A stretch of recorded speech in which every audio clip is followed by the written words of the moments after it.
qui veut prendre le micro, on va lui donner tout à l'heure. À ces spécialités qui ne sont encore pas reconnues, et notamment le diabète. Et pour ceci, à mes côtés, Florine Meunier, responsable d'Acadia, et accompagnée de Jeannette Drouin, qui est une utilisatrice de Chien Guide du diabète. Je vais leur passer la parole. Merci. Bonjour à tous, je suis Florine Meunier, donc coordinatrice de l'association Acadia. Acadia est la première association en France à former des chiens d'assistance pour les jeunes diabétiques. Alors, quand on vous dit diabète, on pense souvent au diabète qui est dans l'avancée en âge, mais il existe aussi un diabète qui est un diabète insulino-dépendant, qui se diagnostique plus particulièrement quand on est jeune et qui impose un contrôle glycémique régulier, à peu près toutes les 2 heures, et ça de jour comme de nuit. Alors, c'est une maladie, c'est un handicap qui est invisible, mais vous le comprendrez, pourtant c'est quelque chose de très invasif pour l'enfant comme pour les parents et ses proches. Le chien d'assistance pour jeunes diabétiques, il permet, grâce à son odorat, de détecter les variations de glycémie et ainsi de donner l'alerte quelques minutes avant une crise. Il va permettre donc d'anticiper la variation, de mettre la personne en sécurité pour qu'elle puisse agir et se resucrer ou s'injecter de l'insuline.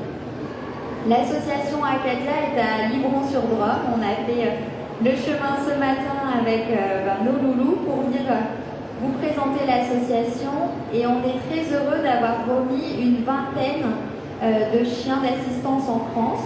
On est à peu près 20 équipes qui sont réparties sur tout le territoire. Le chien d'assistance pour diabétiques aujourd'hui est très peu connu du fait qu'il soit nouveau. Et on a certaines familles qui nous ont fait remonter des difficultés d'accessibilité, soit dans les commerces, soit, Christine a pu en parler dans les milieux scolaires, encore aussi dans la recherche professionnelle, et puis dans tous les lieux d'accès au social, au culturel, au loisir pour tous ces enfants.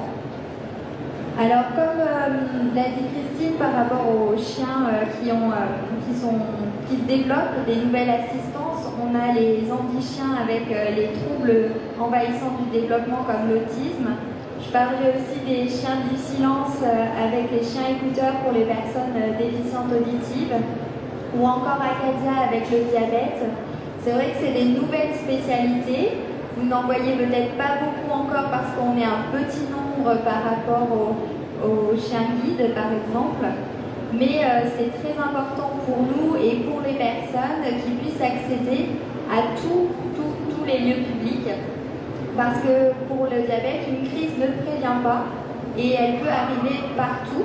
Et on a besoin que nos chiens puissent donc accompagner ces personnes. Le handicap invisible est aussi d'autant plus dangereux pour nos équipes parce que si une personne fait un malaise hypoglycémique, peu de gens vont savoir que la personne est diabétique et vont savoir quelle prise en charge donner à cette personne et vont souvent avoir des hospitalisations à répétition. Alors que quand on a un chien, on a une stabilité au niveau de notre diabète et on peut intervenir rapidement. On est très heureux aujourd'hui d'être aux côtés de l'OBAC pour permettre une meilleure reconnaissance de nos équipes et favoriser leur inclusion. Je vais laisser la parole à Janelle, qui est accompagnée aujourd'hui de Moon, qui va se présenter et vous expliquer avec un petit témoignage sa vie au quotidien. Merci Florine. Bonjour à tous, alors moi c'est Janelle. Aujourd'hui j'accompagne Florine parce que je suis bénéficiaire de Moon, la boule de voile blanche qui est à côté de moi. C'est un labrador qui a 4 ans et demi. Elle me suit depuis 2 ans et elle me suit au quotidien. Elle m'a suivi durant mon parcours professionnel aussi. Et je voudrais parler aujourd'hui d'une difficulté, comme l'a évoqué Florine, par rapport à l'insertion professionnelle. Lors de mon BTS, j'ai dû faire un stage de 7 semaines. On a dû faire des recherches. J'ai fait une trentaine de demandes par exemple. Les trentaines ont été refusées. La plupart du temps, on me sortait des excuses, désolé du terme, mais bidons, à ce qu'on me dise ah non mais en fait on ne vous accepte pas avec le chien, alors que j'ai fait des demandes de stage par exemple en maison de retraite qui avaient elles-mêmes des chiens qui étaient limite à côté dans le bureau lors de mon entretien et qui me disaient on ne prend pas les chiens. Et j'avais envie de leur dire vous êtes en train de me dire que vous préférez garder votre chien et ne pas accueillir une personne qui essaye de faire une insertion professionnelle, qui essaye de trouver du travail, c'est déjà compliqué en tant que jeune diabétique, et vous êtes en train de me refuser. Donc c'est vrai que c'est important de faire connaître les chiens d'assistance parce que vraiment, malgré nos passages à la télé, malgré les articles, malgré les autres petites interventions qu'on peut faire, les gens restent bloqués et en général les blocages sont assez importants.